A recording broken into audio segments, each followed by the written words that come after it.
Hello guys, magandang hapon dito sa Canada at magandang umaga dyan sa Pilipinas. Magandang gabi kung nasaan man sulok kayo ng mundo naroon. Ayan. Last ano na po ito, last tour na po sa ating mga isa na kasi magi-snow na.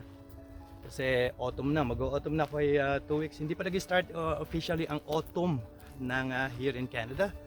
But dahil sa pag-change, pagbabago-bago ng panahon, biglang init, biglang lamig, ang nangyari ay ganito na guys. Ayan. Kung makita nyo sa likuran ko, ang dahon ay nag-change na agad.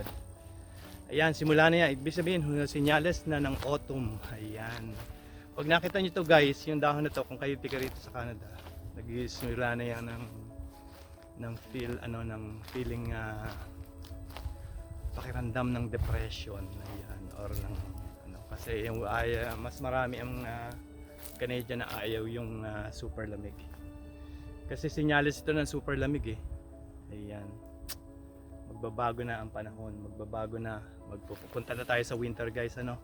Ito yung binalikan lang natin yung maisan guys, ano, sa huling push, last push nga naman. Kasi winter na. Papalit diyan sa kalawakan na yan, sa likod natin yung malawak na maisan na yan, papalit diyan guys ay ang snow. O ayan, babalikan natin yan guys pag winter. Tingnan natin para mapakita sa inyo yung lawak ng snow na yan, ano. Well anyway guys, kung nasan man kayo naroon, sana man nasa mabuti kayong kalagayan. Ayan, problema yun laging nandyan yan. Habang buhay tayo may problema, habang buhay tayo may stress, habang buhay tayo may suliranin. Kaya nga halo-halo yan, happiness, loneliness, ayun, sadness. Kasama yan sa buhay guys, kasi nabubuhay tayo. Stress, problema, nanyan yan. Pero doesn't mean na hindi na tayo pwedeng magsaya. Namnamin lang natin ang bawat segundo or minuto, oras, araw ng ating buhay. Hindi naman po pwedeng panay sadness lang, ano, problema. Yun nga, ito guys, last push ng ating maisan. Ayan, kita ko sa inyo guys yung maisan. Ayan guys, last push na yan ha. At susunod na rito ay pagbalik natin dito guys ay buong lugar na yan panay snow na yan, nakapaligid dyan snow lahat yan, snow hanggang dun sa dulo, snow, walang katapos ang snow yan. Well anyway guys, pakikita ko sa inyo pag pagsaka ng snow dyan. Ito yung sinasabi ko guys. Ayan, gagala ko kayo or ililibot ko kayo guys doon sa mas maraming puno na nag-change ng kulay. Ito guys, kaunti pa lang yan eh. Ayan. Yan, nag-aaral tayo magpalipad ng drone pero failed tayo today. Maraming dapat malaman. Kasi pagka lumagpak ang dito, maganda sa anak makukuha ko itong isan. Kaya lang hindi pa natin kabisado yung drone, na ubusan agad siya ng battery bago tayo matuto. Kung nakakita nyo doon guys sa may banda roon ay nag-aani na sila at alam nila na ang panahon ay mag-change na. Tingnan natin yung guys yung laman ng mais. Eto guys, kung makikita nyo yung mais,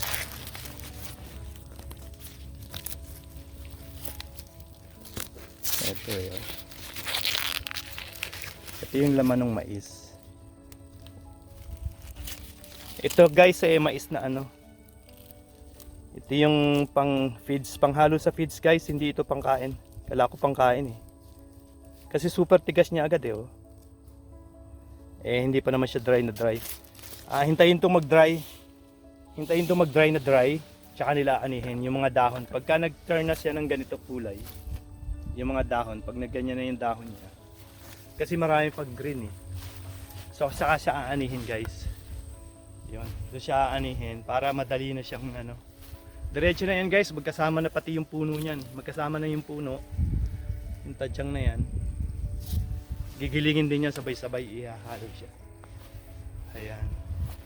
So kung makita nyo doon guys, sa may dulo doon ay may nag-aani na, nag-i-start na mag-aani kasi alam na nila the whole kasi ang experience ko dito sa Canada guys hindi siya nag-o-official talaga na mag-fall or mag-autumn.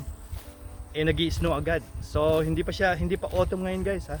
Pero last week last week of September and first week of October, nag-i-snow na yan eh. Depende eh. Sabi nila, prediction nila ngayon, baka maaga ang snow. Last year kasi, hindi siya nag-snow hanggang December. Kahit December, hindi kami white Christmas.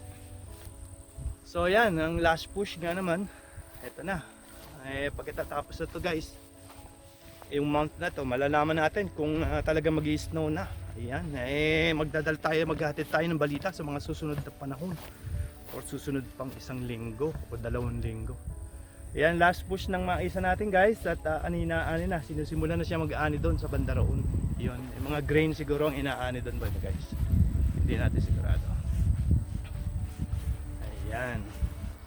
So ito guys, hindi pangkain feeds panghalo sa pagkain ng cows o ng milking nila dito. Yung mga ayan. Yun sa mga farm nila. Ayan yung mga ranches nila. Ayan yung mga pangkain nilang kabayo. Lahat na guys. Feeds. Piggery. Ayan. Lahat yan guys. Nandito na. Sama-sama na yan. Ihahalo nila. So guys ayan kita nyo guys yung So hindi talaga siya pangkain. Kaya palagay niya ng niya istura niya. Sa feeds siya. Sa feeds. Pero ang lalaki guys ng bunga. Tingnan nyo guys. Lumaki siya ng malaki.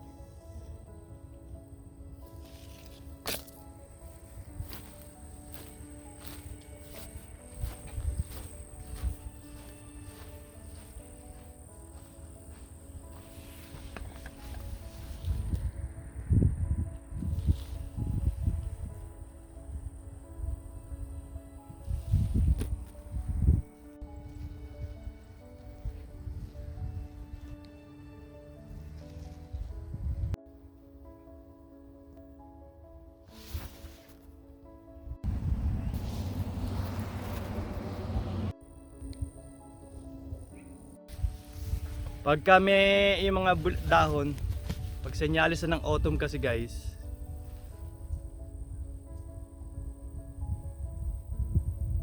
yun nagsisimula ng tao nagsisimula ng ma-depress, nalulungkot na kasi alam na nila na mas mahaba kasi ang dito guys, mas mahaba ang winter.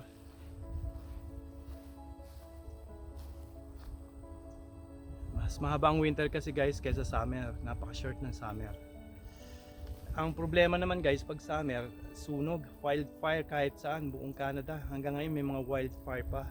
And thousands of acres ang nasusunog talaga. Ayan. Kahit yung national park ng Alberta nasunog, yung town, one of the famous tourist destination, nasunog siya. So one last look guys tingnan nyo.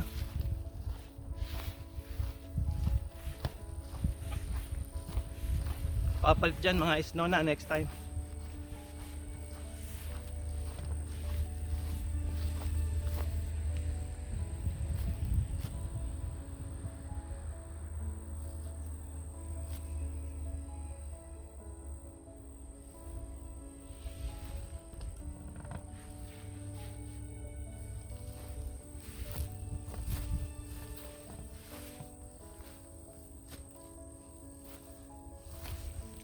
Yan guys, hindi siya pangkain pang feeds lang siya. Panghalo sa feeds ng mga baboy, baka, kalabaw. May kalabaw ba dito? Ayun.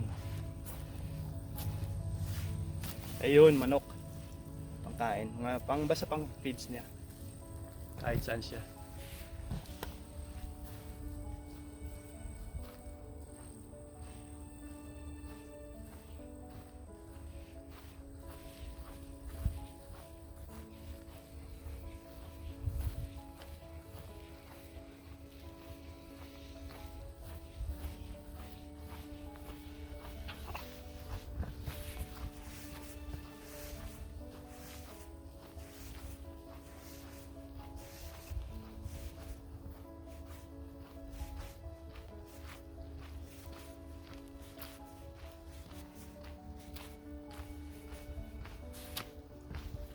Yan guys, kung makikita nyo yung dulo na yun, yung mga green pa ngayon. Pero yan ay magta-turn yellow and red, orange na yan.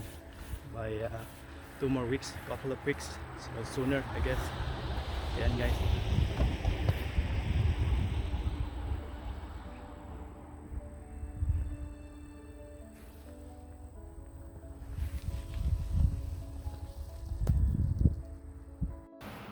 And guys, ano to? Bonus video. Hindi natin alam kung ano to. Nakikita ko na to since summer eh. Nagsimula ang summer. Yung dahon niya parang ipil-ipil. Pero ang bunga niya tingnan. Ito hindi talaga kinakain to. Hindi edible to. Kasi kahit squirrel guys, hindi kinakain to eh. Hindi ko alam kung bakit. Or hindi pa lang siya hinog.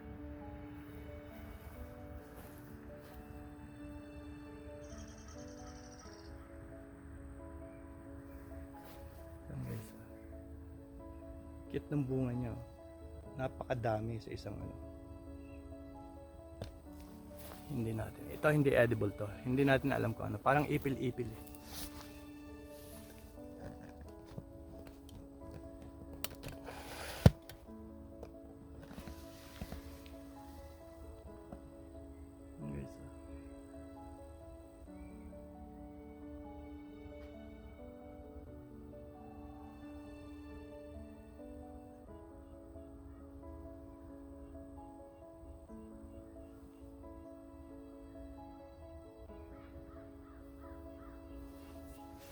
Ganda niya ka, ano siya, ornament lang din siya. Ornament lang siya sa bakuran guys.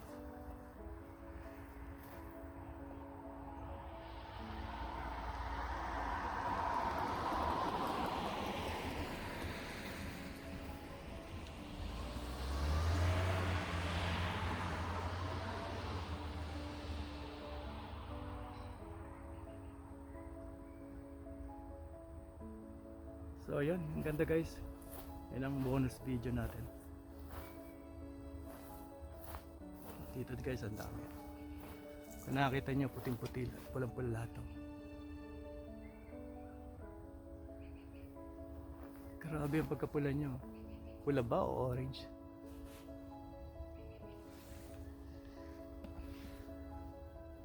Ano kaya to guys? Picture natin.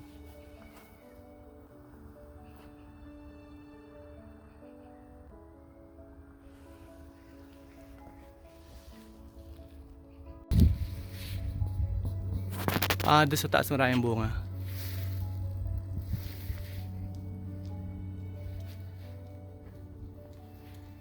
Dito wala na.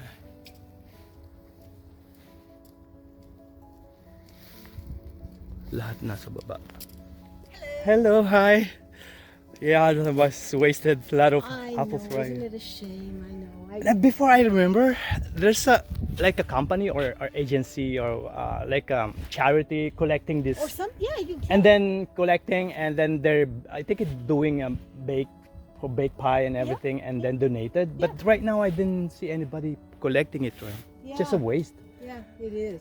But That would be a good idea. What you just I said. saw on a CTV news long time ago, probably a year ago. But if somebody picking this up, I guess the owner has to donate it. Yeah, it makes I sense. would think probably yeah. Yeah, that yeah. way.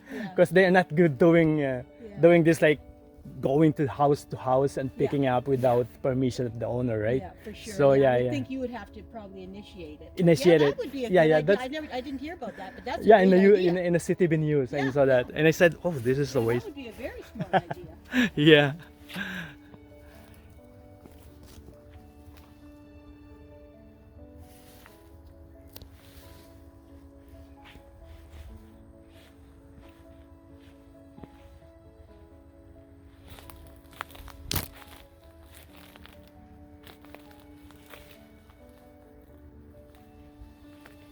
So wala na guys na bunga halos. Nalaglag na siya lahat. Nalaglag na siya lahat. Ayun, meron mga bunga doon sa dulo. Ito, meron pa rito. Kasi nga mag ano na siya, mag-winter na, kaya guys ganito nangyayari. Ayun guys, dito na natin tatapusin ang last tour natin sa Maisan bago mag cornfield na to, no? Bago mag mag white stuff or snow na sa paligid. Lahat na yan ay magiging snow na yan, yung kapaligiran na yan.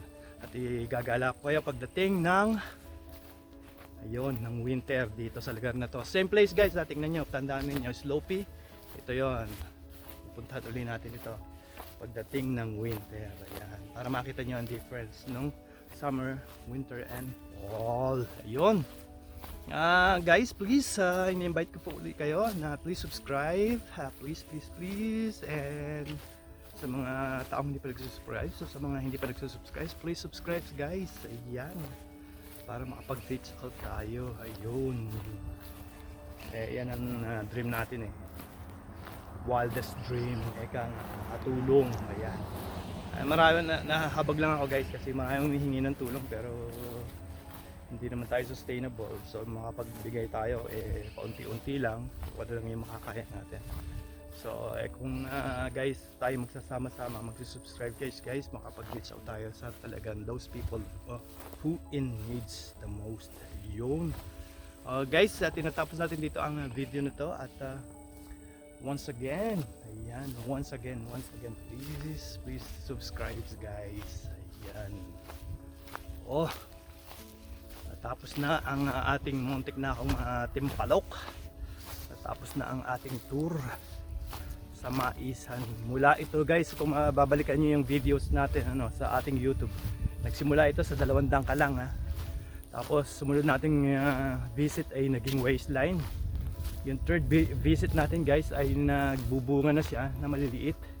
So ito na yung ating fourth and maybe last visit before winter, before snows coming down. Ayan.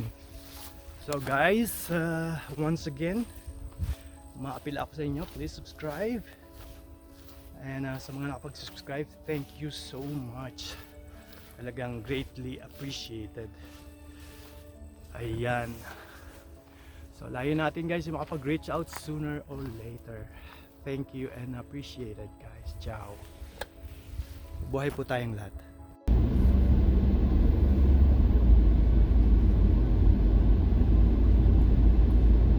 So guys, kung makikita nyo sa kaliwa ko, yan yung mga typical na neighborhood house. Yan yung houses dito sa mga residential houses dito sa mga old neighborhood. Mga bungalow siya guys. Hindi katulad sa mga bagong neighborhood. Matataas na yung houses. Ito mga hindi mapababa ka lang.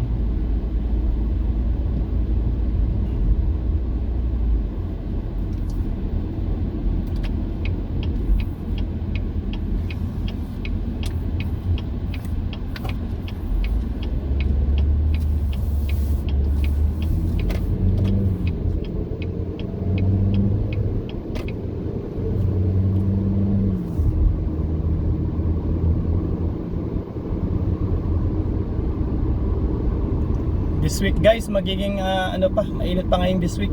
Pero next week guys, pababa na ang temperature.